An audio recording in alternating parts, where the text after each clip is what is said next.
Puji Tuhan. Terima kasih Ibu Sylvia. Oh, saya pikir live. Baik, mari di dalam momen yang spesial ini kita boleh ada, kita sungguh menghikmati ya momen kali ini, pagi ini, bahwa sama seperti saat ini 2000 tahun yang lalu Yesus bangkit dari kematiannya. Puji Tuhan, memberikan tema ini adalah Yesus bangkit, Dia bangkit. He is risen bagi saudara dan saya. Amin. Puji Tuhan, dalam Matius 28 ayat 6, saya bacakan aja bagi saudara dan Bapak Ibu semua.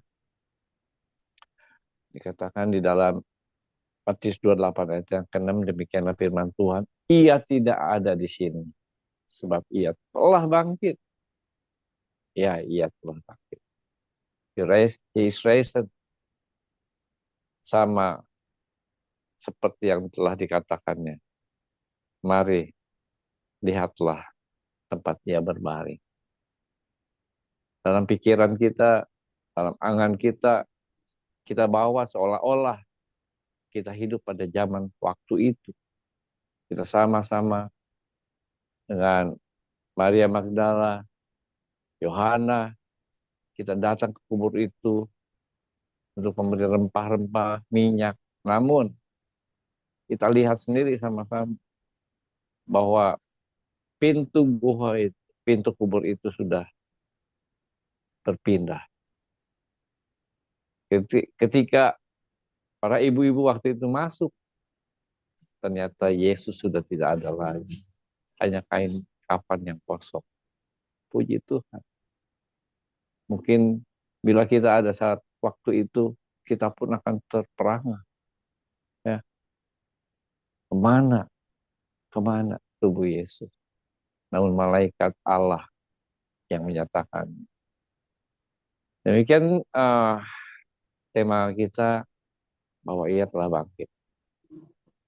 Ayat-ayat pengantar yaitu dalam Lukas 24 ayat 1 sampai 12 kita sudah tahu dan kita sudah baca, kita sudah memahami. Di dalam pengantar firman ini saya bacakan bagi Bapak Ibu yang kami kasihi. Tetapi pagi-pagi benar pada hari pertama minggu itu mereka pergi ke kubur membawa rempah-rempah yang telah disediakan mereka. Mereka mendapati batu sudah terguling dari kubur itu. Dan setelah masuk mereka tidak menemukan mayat Tuhan Yesus Kristus. Sementara mereka sendiri termangu-mangu. Karena hal itu tiba-tiba ada dua orang berdiri dekat mereka memakai pakaian yang berkilau-kilauan. Mereka sangat ketakutan dan menundukkan kepala. Tetapi kedua orang itu berkata kepada mereka, mengapa kamu mencari dia yang hidup di antara yang mati? Ayat yang ke-6, ia tidak ada di sini. Ia tidak ada di sini. Ia telah bangkit. Ingatlah apa yang dikatakannya kepada kamu ketika kamu masih di Galilea. Demikianlah ayat pengantar firman. Terpujilah nama Yesus Kristus, Allah yang hidup bagi kita. Seperti Matius dalam 28 ayat 6 tadi, bahwa ia tidak ada di sini. Sungguh sebab ia telah bangkit. Haleluya. Sama seperti apa yang dikatakannya. Puji Tuhan. Puji Tuhan. Puji Tuhan. Kata-kata penting yang diucapkan oleh malaikat pada pagi hari Paskah ini. Saat itu adalah salah satu kalimat paling dan sangat penting bagi saudara dan saya. Yang pernah diucapkan Yesus Kristus, anak manusia, memang telah mati. Namun Yesus telah mengalahkan maut. Wow, bagaimana kalau ia tidak bangkit bagi kita, saudara-saudara, Bapak Ibu yang kami kasih. Bagaimana kalau dia tidak bangkit? Apa pengharapan kita? Nothing. Tidak ada. Tidak ada. Puji Tuhan. Sungguh ia telah bangkit. bagi saudara, bagi saya. Kita ingat, apa yang dikatakan di dalam Yesaya. Kenapa dia harus mengalami rentetan peristiwa itu? Dia harus masuk di dalam penggenapan kehendak Allah. Ya. Kita ingat di dalam Yesaya 53 bahwa ia harus masuk di dalam rentetan peristiwa Jumat Agung yang lalu. Dia ditangkap oleh tentara Romawi, dia disesah, dia disiksa di hari Sabat itu, dari pagi diadili, dijatuhi hukuman, dia disiksa hingga dia disalibkan dan mati. Puji Tuhan, di dalam Yesaya 53, apa yang sudah dinyatakannya digenapi oleh Yesus Kristus. Yesaya 53 ayat 4 sampai yang ke-7, saya bacakan bagi saudara. Tetapi sesungguhnya penyakit kita lah yang ditanggungnya, dan kesengsaraan kita yang dipikulnya. Padahal kita mengira dia kena tulah, dipukul dan ditindas Allah. Tetapi dia tertikam oleh karena pemberontakan kita. Dia diremukkan oleh karena kejahatan kita. Ganjaran yang mendatangkan keselamatan bagi kita ditimpakan kepadanya. Dan oleh bilur-bilurnya kita menjadi sembuh. Kita sekalian sesat seperti domba. Masing-masing kita mengambil jalannya sendiri. Tetapi Tuhan telah menimpakan kepadanya kejahatan kita sekalian. Dia dianiaya, tetapi dia membiarkan diri ditindas dan tidak membuka mulutnya. Seperti anak domba yang dibawa ke pembantaian, seperti induk domba yang keluh di depan orang-orang menggunting bulunya. Ia tidak membuka mulutnya. Oh Tuhanku, ya Allahku. Akhirnya kejadian itu harus tergenapi.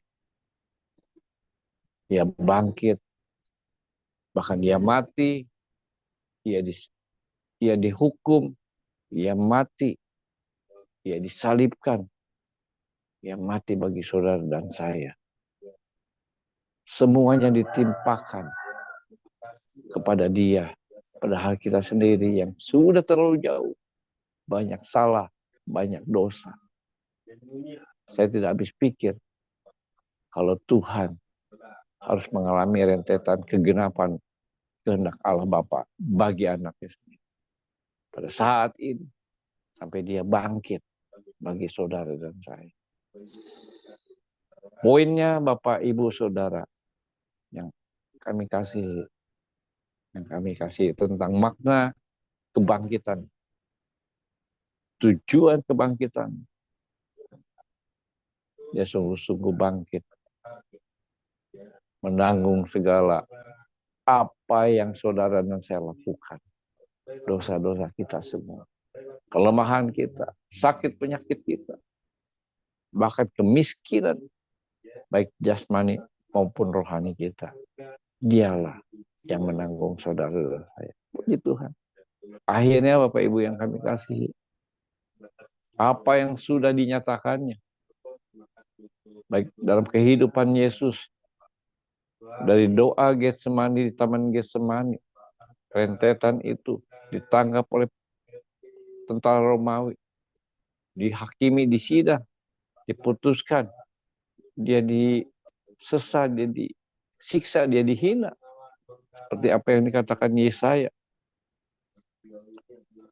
sampai ia mati di kayu salib. Dan pada hari ketiga, inilah yang terutama di dalam hidup saudara dan saya. Bagaimana kalau dia tidak bangkit?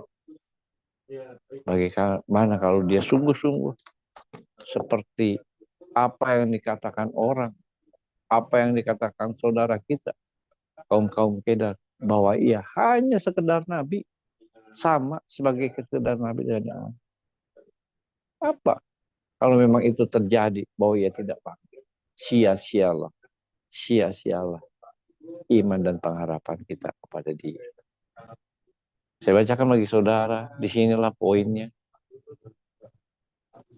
Kebangkitannya itu di dalam 1 Korintus 15 ayat 14 sampai dengan yang ke-17. Saya bacakan bagi saudara dan saya, kita simak firman ini. Tetapi andai kata Kristus tidak dibangkitkan, andai kata Kristus tidak dibangkitkan, demikian firman Tuhan, maka sia-sialah pemberitaan kami dan sia-sialah juga kepercayaan kamu. Lebih daripada itu, kami ternyata berdusta terhadap Allah. Karena tentang Dia kami katakan bahwa Ia telah membangkitkan Kristus, padahal Ia tidak membangkitkannya. Kalau andai kata benar bahwa orang mati tidak dibangkit. 16. Sebab jika benar orang mati tidak dibangkitkan, maka Kristus juga tidak dibangkitkan. Dan jika Kristus tidak dibangkitkan, maka sia-sialah kepercayaan kamu dan kamu masih hidup dalam dosa. Haleluya. Haleluya. Sungguh kalau Dia tidak bangkit, Dia hanya sekedar nabi, kita masih hidup dalam dosa kita. Kita tidak akan mampu melepaskan dosa kita. Dengan cara apapun. Engkau mau beramal sebesar apapun. Bahkan seluruh kemegahan dunia ini pun untuk menebus dosa saudara dan saya. Dosa kita semua. Tidak akan mampu, tidak akan sanggup. Tetapi hari ini, today, dengan waktu yang sama ketika itu, pagi buta itu, bahwa today He is risen. Hari ini Dia telah bangkit dan maut tidak berkuasa atasnya. Haleluya, haleluya. Saya tidak habis pikir ketika momen saat ini. Saya membayangkan sama seperti pada zaman-zaman dahulu, para ibu-ibu ketika dia mau berkabung, mau datang ke kubur itu. Kalau ia tidak bangkit, sungguh sia-sialah kepercayaan kita. Tapi hari ini, Bapak Ibu Saudara, berita sukacita, Injil ini, inilah yang harus kita terima, kenyataan ini, bahwa sungguh Yesus mengasihi saudara dan saya. Amin. Yes. Karena Yesus mengasihi saudara dan saya. Momen ini adalah hari yang tidak ada pada hari lain. Momen waktu itu adalah hari yang tidak ada pada hari lain. Kita hanya memperingati. Kita hanya mengingat-ingat begitu besar kasih Allah bagi saudara dan saya. Tidak akan terulang lagi. Tidak akan terulang lagi. Hari pengharapan kekal yang bersinar terang. Hari yang baru telah tiba bagi saudara dan saya. Orang-orang yang percaya kepadanya. Pertanyaan, kalau kita kembali merefleksi kehidupan itu, kejadian itu, momen itu, mengapa Yesus Kristus harus mati? Kalau kita ingat-ingat rentetan itu, kenapa Yesus Kristus harus mati? Bukankah Dia Tuhan? Harus bangkit.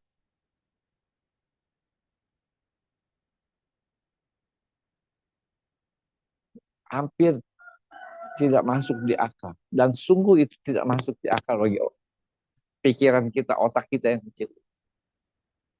Kenapa Tuhan yang Maha Kuasa itu harus mati? Itu yang selalu dicemooh kepada kita anak-anak Kristen oleh dunia di luar sana. Kenapa Yesus yang katanya Maha Kuasa kok mati? Bahkan diolok-olok, cuma pakai celana kancut doang katanya. Wah, itu sangat menyakitkan sebenarnya. Tapi kita yang menyadari hal itu, mereka tidak tahu apa yang direncanakan Allah bagi kita anak-anak. Bahkan Dia harus bangkit bagi saudara dan saya. Mereka tidak dapat menyadari. Bahkan kita pun sungguh, kalau itu tidak bangkit, Tuhanku ya Allahku, kita adalah ahli-ahli neraka.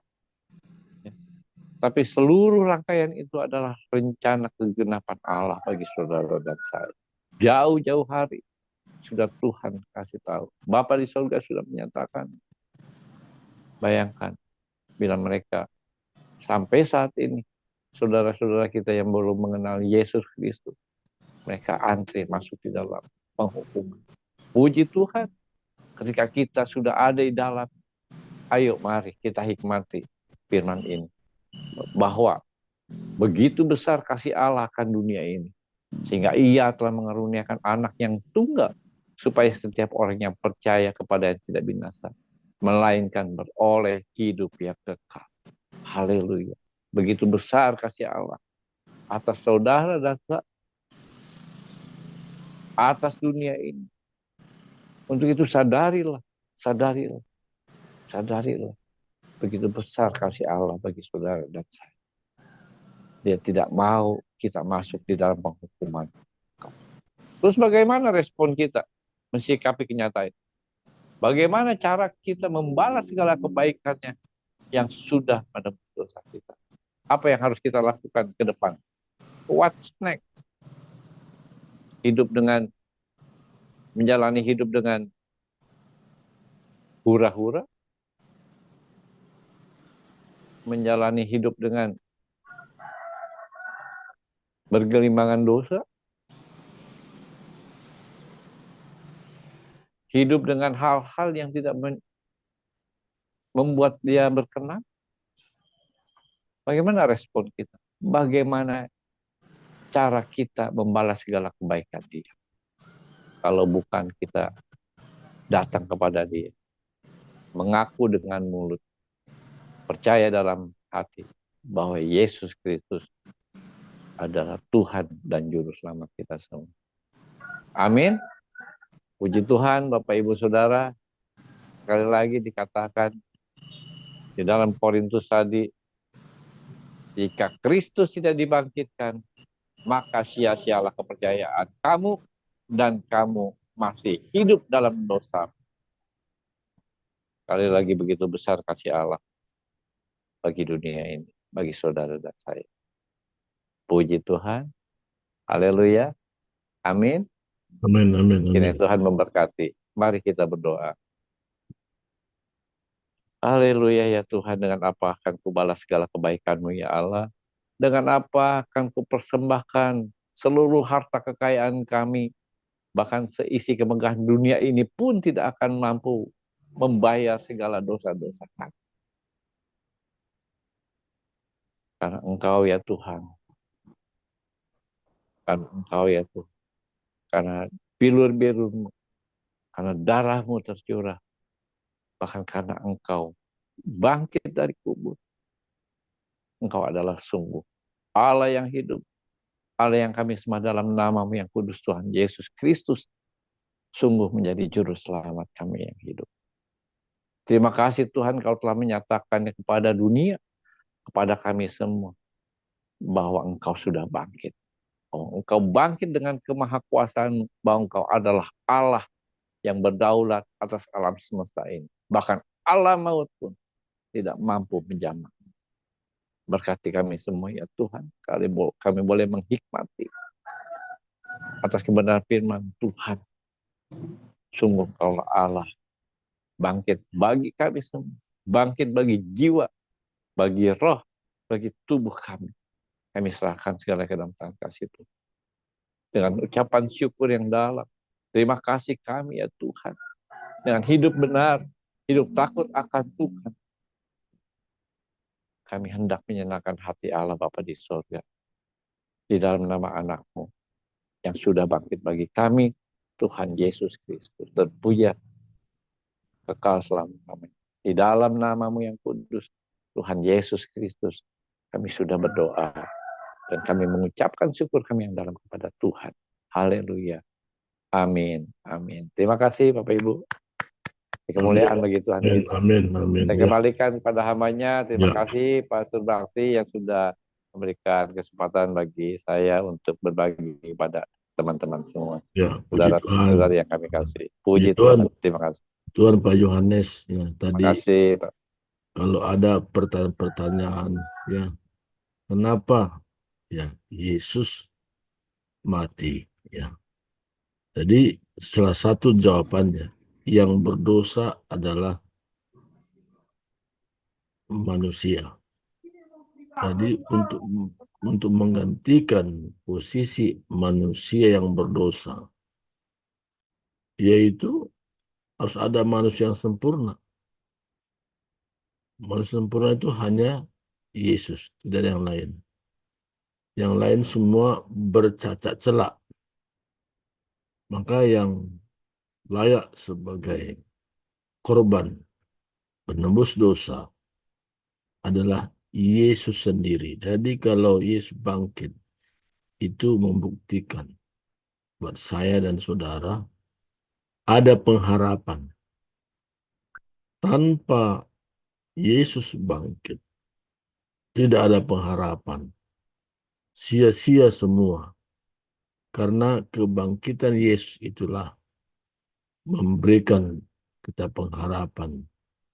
Suatu ketika waktunya kita berpindah dari dunia ini, Yesus sudah siapkan tempat bagi kita. Tadi respon kita gimana?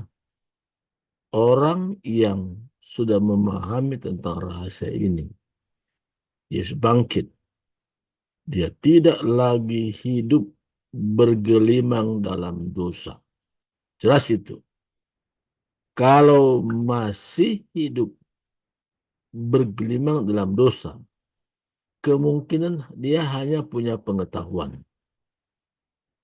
Pengetahuan tentang Yesus bangkit, tapi secara rohani dia tidak mengalami sendiri. Nah, kalau tidak mengalami, ya memang nggak ada faedah ya. Nggak ada faedah apa-apa. Karena pengetahuan. Pengetahuan tidak pernah membawa orang selamat. Tapi iman artinya ada pengalaman secara rohani. Orang diselamatkan. Dari penjelasan hambanya tadi, membuat saya semakin paham, semakin mengerti bahwa tidak ada cara lain, tidak ada jalan lain manusia dapat diselamatkan. Hanya dalam Yesus Kristus. Kebaikan kita tidak bisa menyelamatkan. Sebaik apapun manusia, tanpa Yesus tidak ada keselamatan. Tanpa Yesus tidak ada kepastian manusia itu diselamatkan. Jadi hari ini dijelaskan oleh hambanya buat kita, Yohanes, kenapa Yesus bangkit dari kematian. Supaya iman kita tidak sia-sia. Iman kita, iman kepastian.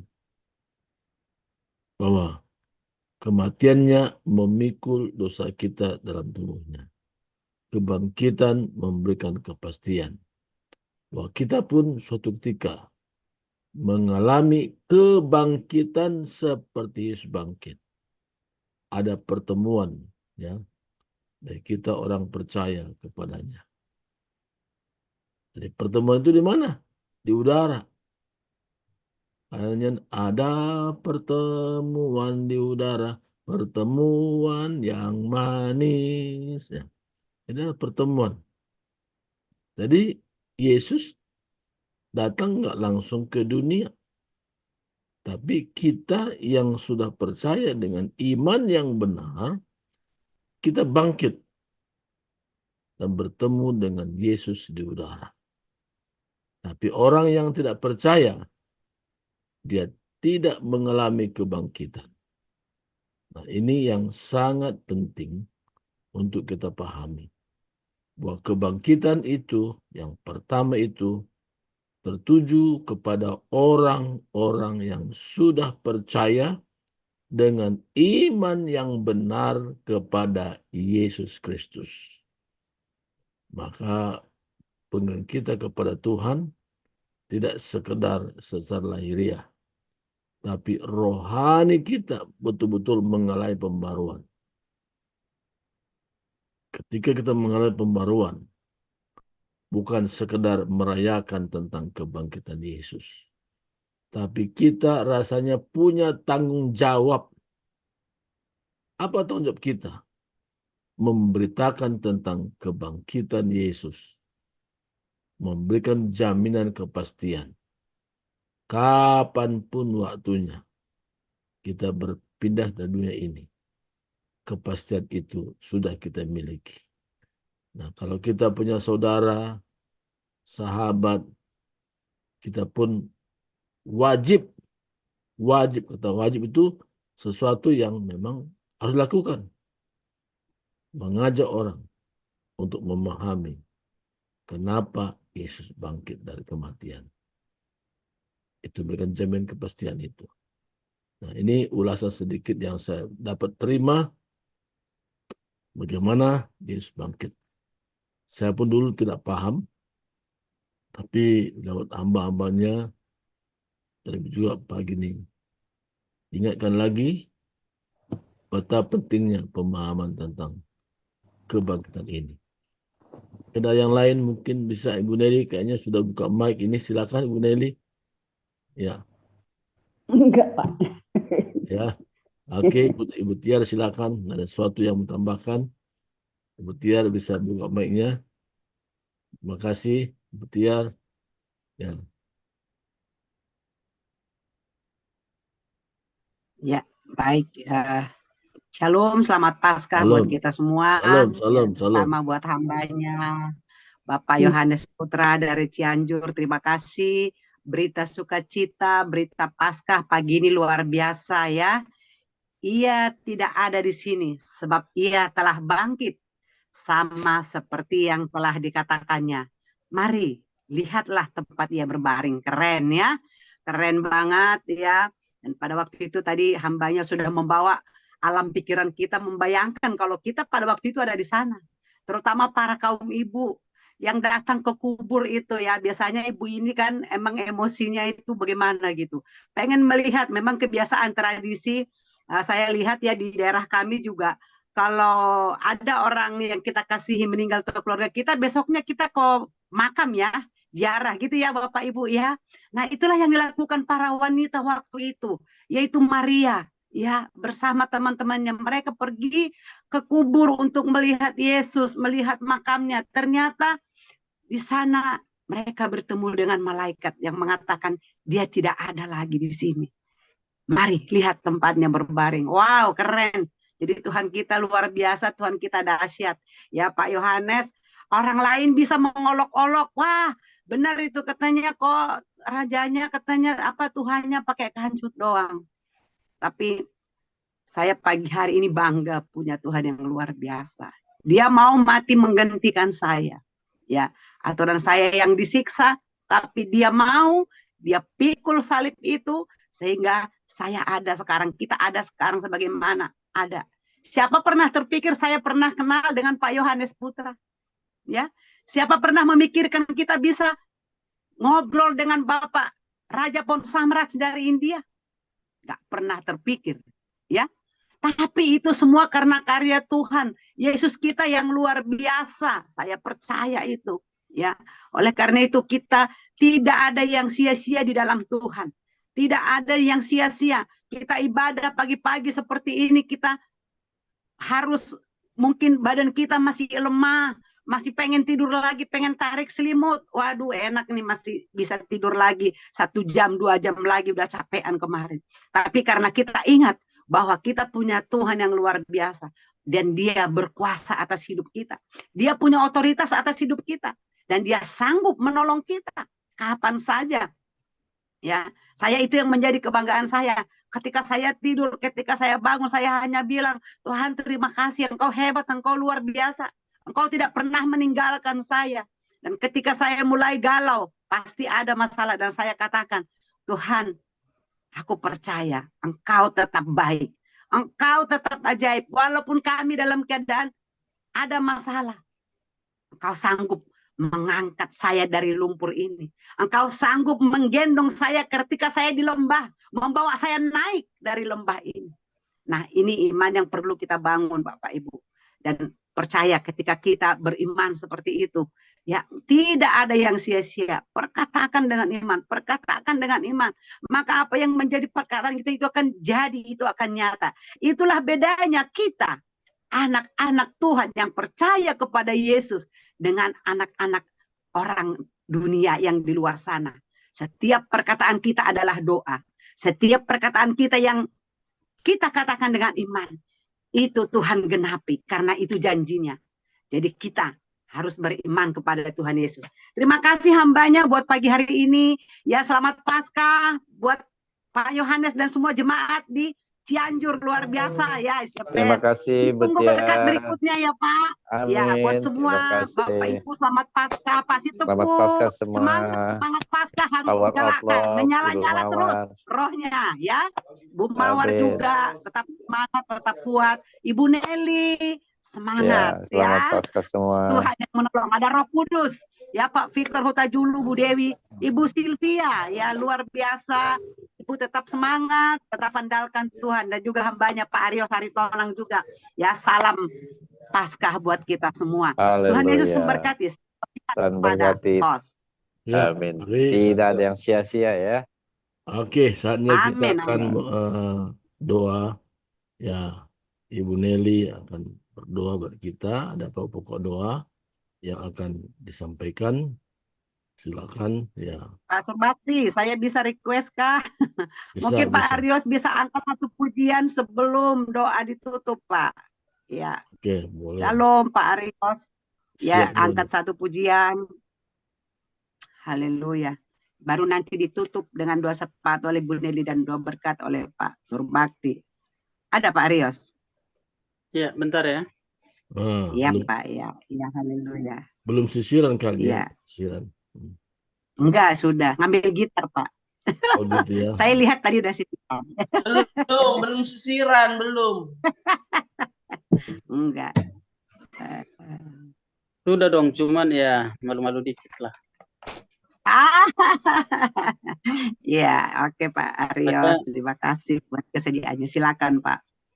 Lagi tidur HP saya dipakai anak, jadi nggak tahu. Iya, iya. Nah, merah kan? Nah, cerah ya. Oke, lanjut Pak, silakan. Haleluya.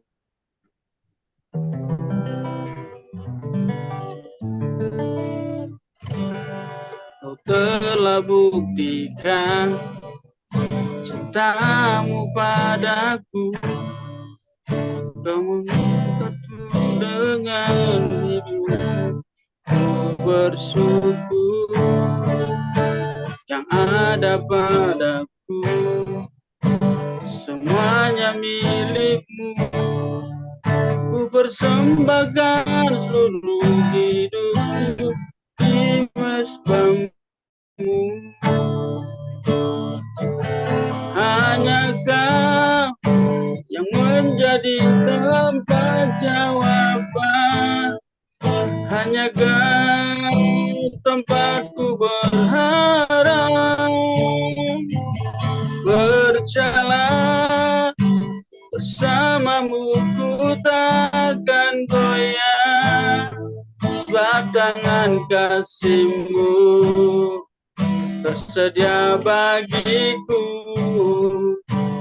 Selamanya Kau ku cinta. Telah buktikan cintamu padaku. Kau membayarku dengan hidupku. Ku bersyukur yang ada padaku, semuanya milikmu. Ku persembahkan seluruh hidupku di mesbahmu. Hanya Kau yang menjadi tempat jawaban. Hanya Kau tempatku berharap.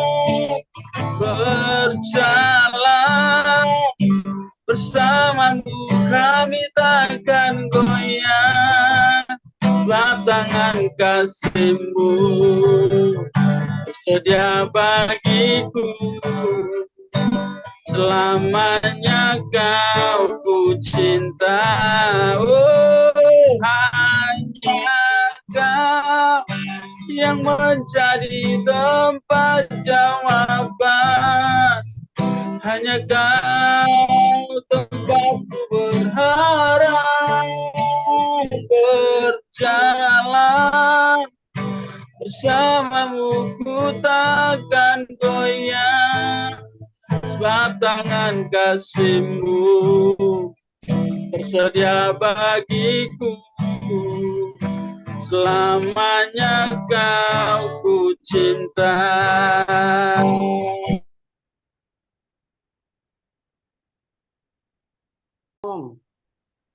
Salam.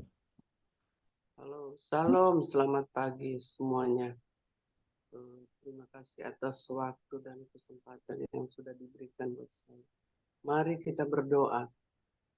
Puji dan syukur kami naikkan doa di pagi hari ini, Tuhan Yesus Bapa yang kudus, yang kami sembah setiap saat. Kami mengucap syukur atas penyertaan-Mu kehidupan kami di pagi hari ini. Terima kasih Tuhan, walaupun kami masih 7 orang, tapi saya percaya Tuhan kumpulkan kami untuk mengadakan Zoom ini di pagi hari ini. Tuhan, buka hati serta pikiran kami, supaya kami memperoleh berkat lewat firman-Mu di pagi hari ini. Terima kasih Tuhan. Kami mengucap syukur atas penyertaan-Mu buat kehidupan kami. Untuk Power in Love, Tuhan memberkati agar supaya dia menjadi luas dan menjadi besar untuk kemuliaan nama-Mu saja. Terima kasih Tuhan, persiapkan hati serta pikiran kami untuk kami mendengar firman yang disebarkan di pagi hari ini. Inilah permohonan doa kami Tuhan, dan mengalaskan dalam nama Tuhan Yesus. Haleluya, amin. Amin. Amin. Ya, oke. Seharusnya hari ini Pak Arius yang WL, jadi kita langsung aja gunakan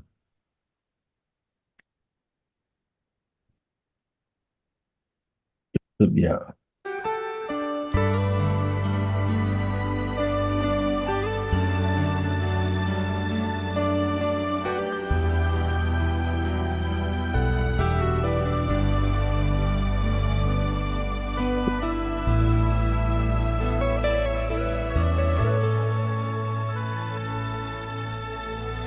Kasih setiamu Tuhan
Eh, buat tempat kami silakan kepada Yohanes Putra.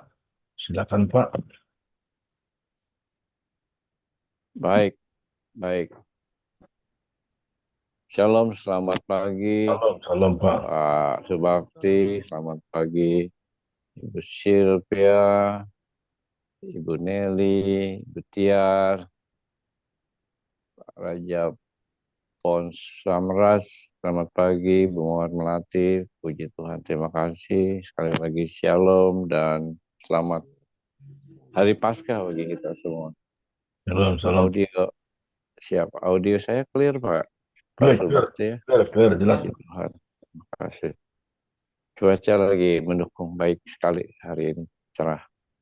Di Cianjur, kami tinggal di Cianjur.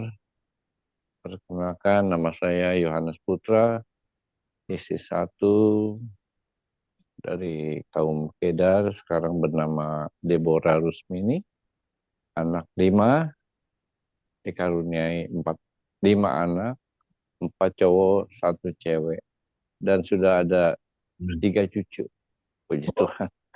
Terima kasih. Semua anugerah Tuhan. Ya salam dari Cianjur, shalom, kiranya damai sejahtera bagi kita semua. Terima kasih sekali lagi hambanya sudah mempercayakan mimbarnya buat buat saya boleh berbagi untuk menyampaikan kebenaran firman Tuhan bagi kita semua ya. Firman itu akan menjadi pedang bermata dua bagi Bapak Ibu semua dan bagi saya sendiri. Kita berdoa sebelumnya. Segala puji, hormat, kemuliaan hanya bagimu ya Tuhan. Sungguh Engkaulah yang membawa kami naik, bukannya turun. Engkaulah yang menjadikan kami kepala, bukannya ekor. Semua karena kuasa-Mu, karena kasih-Mu, dan karena kemuliaan-Mu kami boleh mengalami hal ini bersama-sama Tuhan. Terpujilah Engkau ya Tuhan, bila Engkau bangunkan kami pagi ini bersama-sama. Kami mau bersekutu ya Tuhan bersama hamba-Mu dan semua anak-anak-Mu yang ada di Zoom Power of Love ini Tuhan. Tuhan memberkati mereka semua di dalam segala lini kehidupan mereka, baik pekerjaan mereka, pelayanan mereka, bahkan apapun yang berbuatnya di dalam ibadah mereka, biarlah ia kudus di hadapan Tuhan dan menjadi perkenanan ya Allah. Tuhan, pada momen yang berbahagia ini Tuhan, sebab Engkau bangkit ya Tuhan, karena Engkau Maha Kuasa. Kami sungguh bersyukur punya Allah seperti Engkau. Kalau bukan Engkau Tuhan, siapakah lagi yang akan menyelamatkan hidup kami? Sungguh Engkaulah Yesus Kristus, anak Allah yang maha tinggi, yang sudah bangkit dari alam maut, mana Engkau adalah yang berkuasa di dunia dan di akhirat, bahkan di alam maut. Engkaulah itu Tuhan yang menyatakannya. Demi kemuliaan Allah Bapa di surga, kami bersyukur dan berterima kasih punya Allah seperti Engkau Tuhan. Tolong kami ya Tuhan, tolong kami ya Tuhan. Ampunilah setiap salah dan dosa kami. Bawalah kami Tuhan dalam kemuliaan-Mu, sehingga kami pun boleh layak masuk dalam kerajaan kekal-Mu nanti Tuhan. Berkati kami semuanya Tuhan, dan berterikanlah firman-Mu atas kami Tuhan. Pakai hamba-Mu Tuhan, pakai saya Tuhan, pakai kami. Yang tiada berguna ini Tuhan, menjadi alat dalam kerajaan. Dalam nama-Mu yang kudus kami serahkan rangkaian semua acara ikrar kasih. Para malaikat, mohon kami Tuhan, membantu pelayanan ini. Dan kami mohon hikmat pewahyuan atas kami, supaya kami sungguh kami celik melihat seperti apa yang Kau lihat. Kami peka mendengar akan kebenaran firman-Mu ya Tuhan. Pujilah nama-Mu, kami serahkan segala dalam tangan kasih Tuhan. Hanya di dalam nama-Mu yang kudus, Tuhan Yesus Kristus, kami bersyukur di dalam doa kami. Haleluya. Amin. Amin, amin, amin Pak. Amin. Puji Tuhan. Terima kasih. Ibu Sylvia. Oh, saya pikir live. Baik.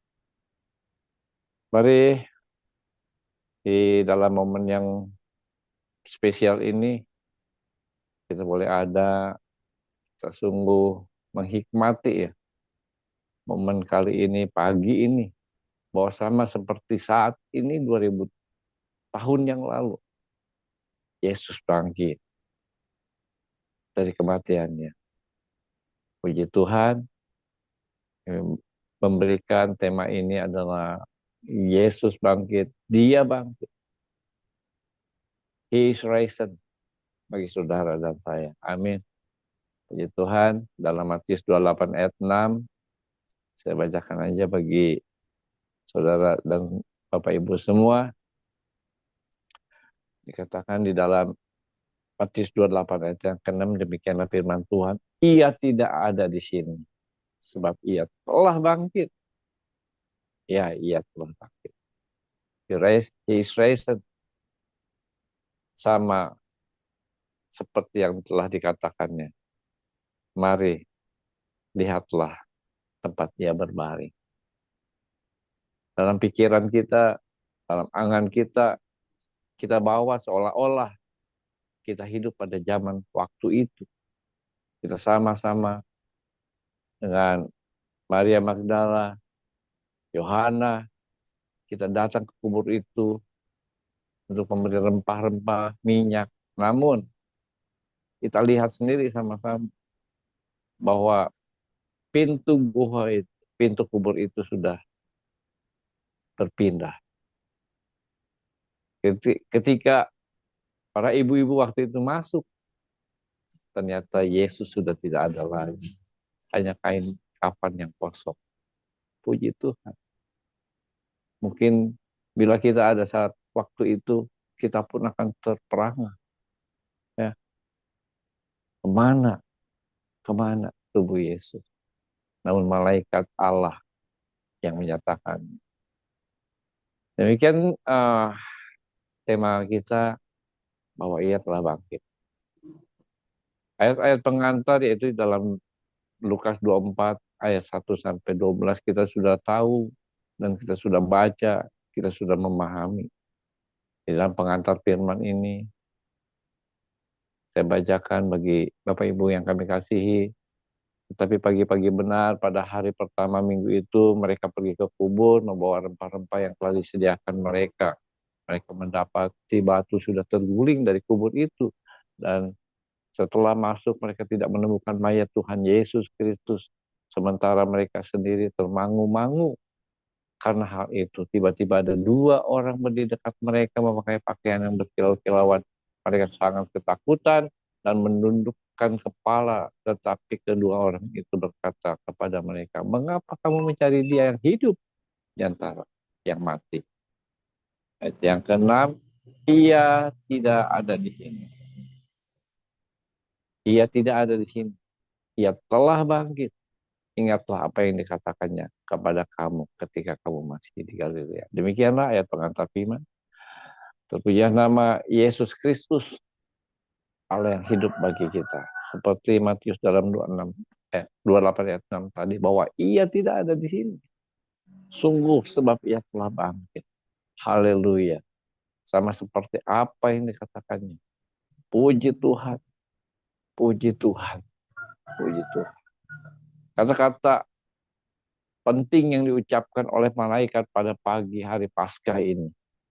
Saat itu adalah salah satu kalimat paling dan sangat penting bagi saudara dan saya. Yang pernah diucapkan Yesus Kristus, anak manusia, memang telah mati. Namun Yesus telah mengalahkan maut.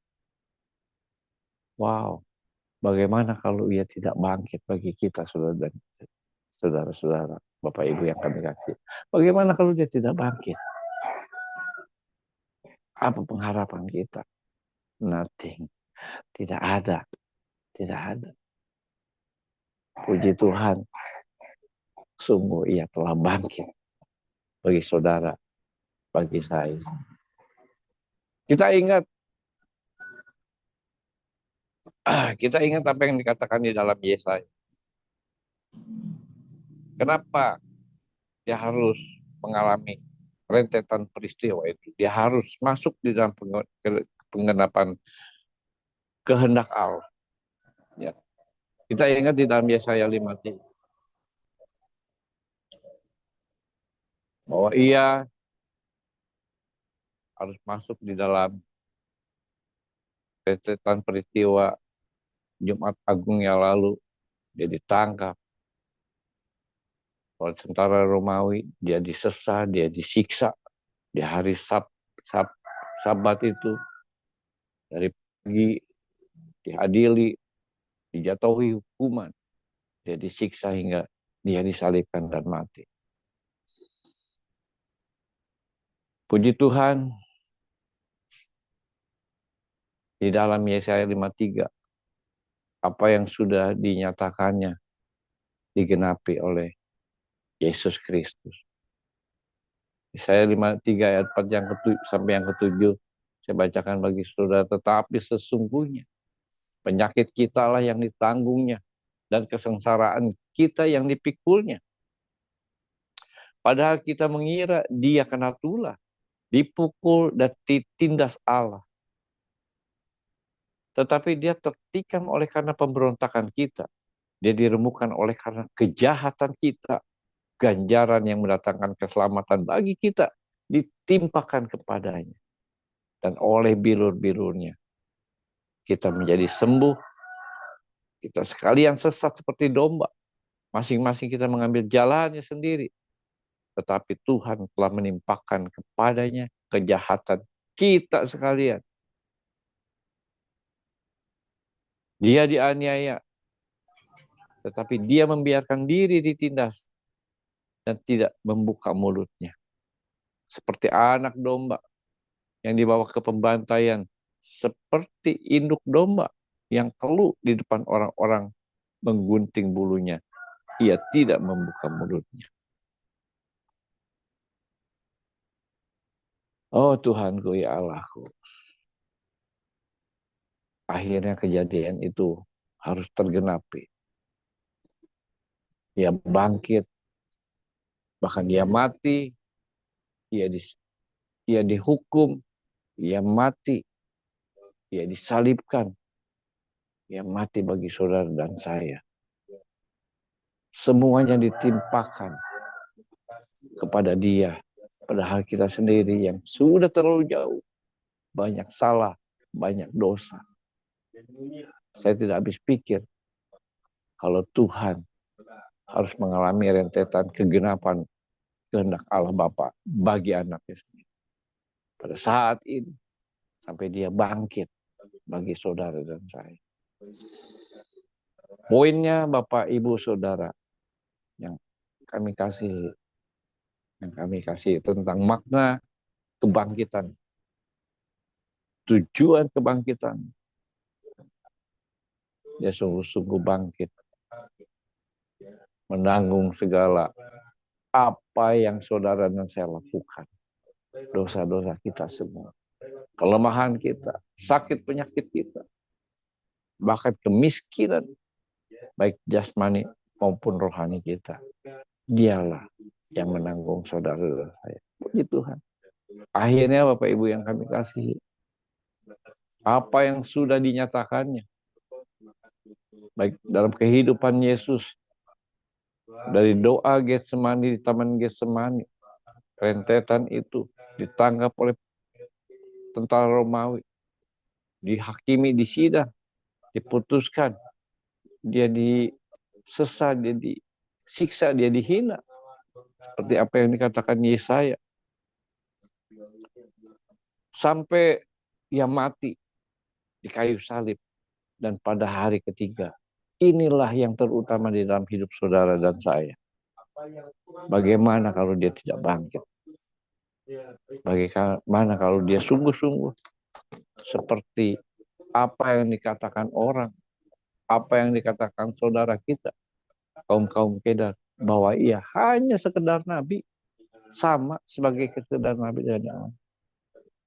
Apa kalau memang itu terjadi, bahwa ia tidak bangkit? Sia-sialah iman dan pengharapan kita kepada dia. Saya bacakan bagi saudara, disinilah poinnya.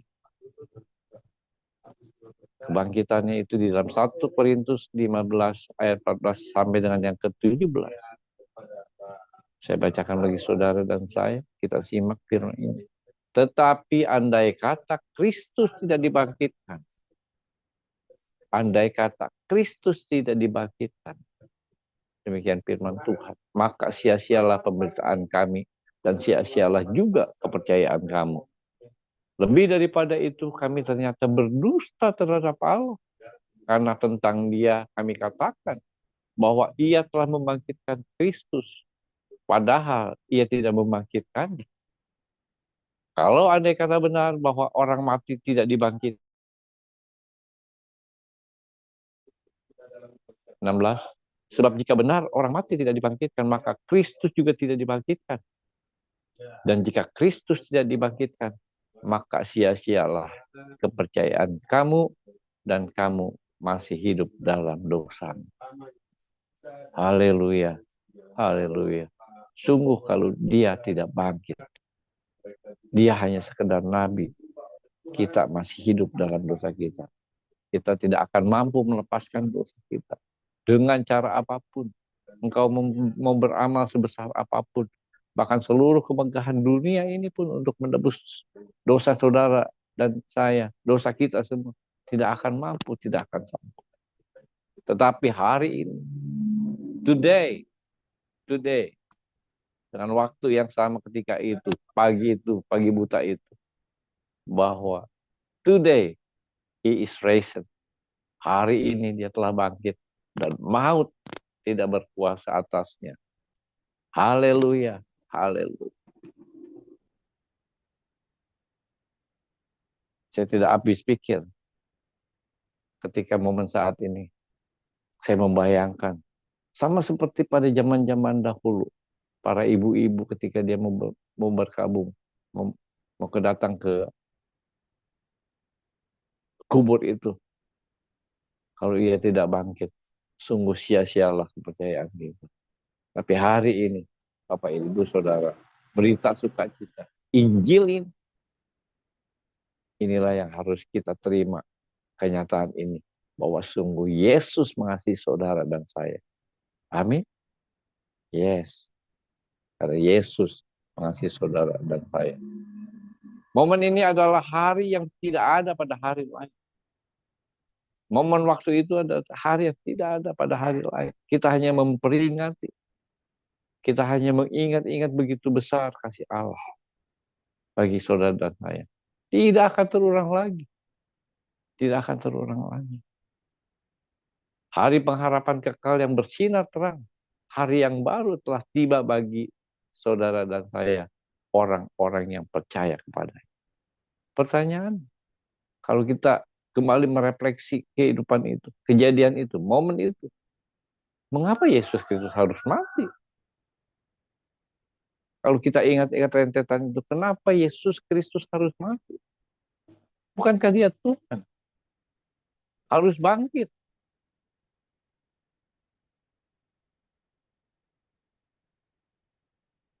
Hampir tidak masuk di akal. Dan sungguh itu tidak masuk di akal bagi pikiran kita, otak kita yang kecil.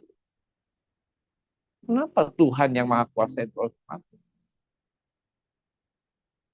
Itu yang selalu dicemooh kepada kita anak-anak Kristen oleh dunia di luar sana. Kenapa Yesus yang katanya Maha Kuasa kok mati? Bahkan diolok-olok, cuma pakai celana kancut doang katanya.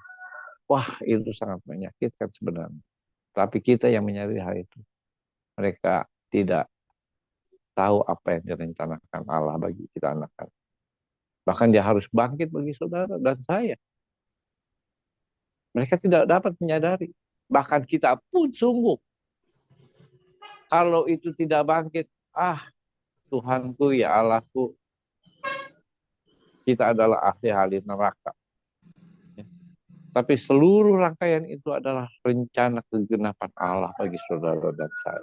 Jauh-jauh hari sudah Tuhan kasih tahu. Bapa di surga sudah menyatakan. Bayangkan bila mereka sampai saat ini, saudara-saudara kita yang belum mengenal Yesus Kristus, mereka antri masuk di dalam penghukuman. Puji Tuhan, ketika kita sudah ada di dalam, ayo mari kita hikmati firman ini. Bahwa Begitu besar kasih Allah akan dunia ini, sehingga Ia telah mengaruniakan anak yang tunggal, supaya setiap orang yang percaya kepada yang tidak binasa, melainkan beroleh hidup yang kekal. Haleluya. Begitu besar kasih Allah atas saudara dan atas dunia ini. Untuk itu sadarilah, sadarilah, sadarilah. Begitu besar kasih Allah bagi saudara dan saya. Dia tidak mau kita masuk di dalam penghukuman. Terus bagaimana respon kita mensikapi kenyataan? Bagaimana cara kita membalas segala kebaikannya yang sudah menebus dosa kita? Apa yang harus kita lakukan ke depan? What's next? Menjalani hidup dengan hura-hura? Menjalani hidup dengan bergelimbangan dosa? Hidup dengan hal-hal yang tidak membuat dia berkenan? Bagaimana respon kita? Bagaimana cara kita membalas segala kebaikan dia? Kalau bukan kita datang kepada dia, mengaku dengan mulut, percaya dalam hati bahwa Yesus Kristus adalah Tuhan dan Juru Selamat kita semua. Amin. Puji Tuhan, Bapak Ibu Saudara. Sekali lagi dikatakan di dalam Korintus tadi, jika Kristus tidak dibangkitkan, maka sia-sialah kepercayaan kamu dan kamu masih hidup dalam dosa. Sekali lagi begitu besar kasih Allah bagi dunia ini, bagi saudara dan saya. Puji Tuhan. Haleluya. Amin. Amin, amin, Kini amin. Tuhan memberkati. Mari kita berdoa. Haleluya ya Tuhan, dengan apa akan kubalas segala kebaikan-Mu ya Allah? Dengan apa akan kupersembahkan seluruh harta kekayaan kami, bahkan seisi kemegahan dunia ini pun tidak akan mampu membayar segala dosa-dosa kami. Karena Engkau ya Tuhan, karena Engkau ya Tuhan, karena bilur-bilur-Mu, karena darah-Mu tercurah, bahkan karena Engkau bangkit dari kubur. Engkau adalah sungguh Allah yang hidup, Allah yang kami sembah dalam nama-Mu yang kudus, Tuhan Yesus Kristus, sungguh menjadi juru selamat kami yang hidup.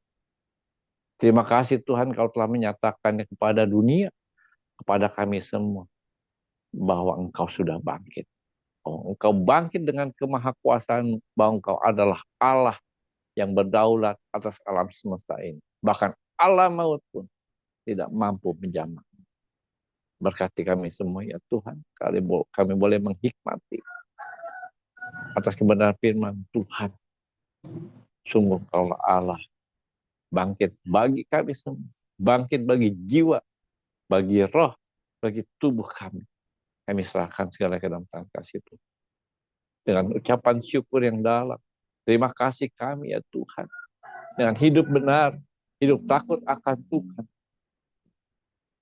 kami hendak menyenangkan hati Allah Bapa di surga. Di dalam nama anak-Mu yang sudah bangkit bagi kami, Tuhan Yesus Kristus. Terpuja kekal selama-lamanya. Di dalam nama-Mu yang kudus, Tuhan Yesus Kristus, kami sudah berdoa. Dan kami mengucapkan syukur kami yang dalam kepada Tuhan. Haleluya. Amin. Amin. Terima kasih Bapak Ibu.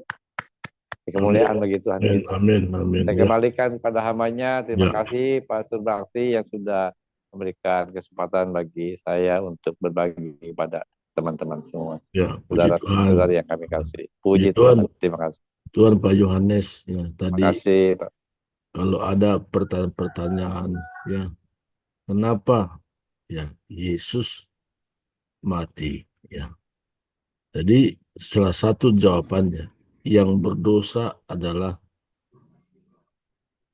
manusia. Jadi untuk menggantikan posisi manusia yang berdosa, yaitu harus ada manusia yang sempurna.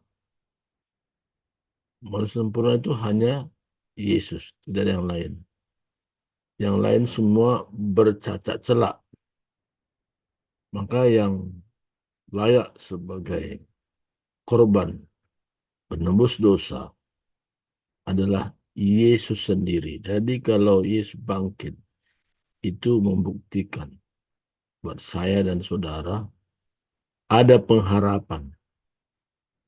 Tanpa Yesus bangkit, tidak ada pengharapan. Sia-sia semua. Karena kebangkitan Yesus itulah memberikan kita pengharapan. Suatu ketika waktunya kita berpindah dari dunia ini, Yesus sudah siapkan tempat bagi kita. Tadi respon kita bagaimana? Orang yang sudah memahami tentang rahasia ini, Yesus bangkit, dia tidak lagi hidup bergelimang dalam dosa. Jelas itu. Kalau masih hidup bergelimang dalam dosa, kemungkinan dia hanya punya pengetahuan. Pengetahuan tentang Yesus bangkit, tapi secara rohani dia tidak mengalami sendiri. Nah, kalau tidak mengalami, ya memang nggak ada faedah ya. Nggak ada faedah apa-apa. Karena pengetahuan. Pengetahuan tidak pernah membawa orang selamat. Tapi iman artinya ada pengalaman secara rohani. Orang diselamatkan. Dari penjelasan hambanya tadi, membuat saya semakin paham, semakin mengerti bahwa tidak ada cara lain, tidak ada jalan lain manusia dapat diselamatkan. Hanya dalam Yesus Kristus. Kebaikan kita tidak bisa menyelamatkan. Sebaik apapun manusia, tanpa Yesus tidak ada keselamatan. Tanpa Yesus tidak ada kepastian manusia itu diselamatkan. Jadi hari ini dijelaskan oleh hambanya buat kita, Yohanes, kenapa Yesus bangkit dari kematian. Supaya iman kita tidak sia-sia. Iman kita, iman kepastian.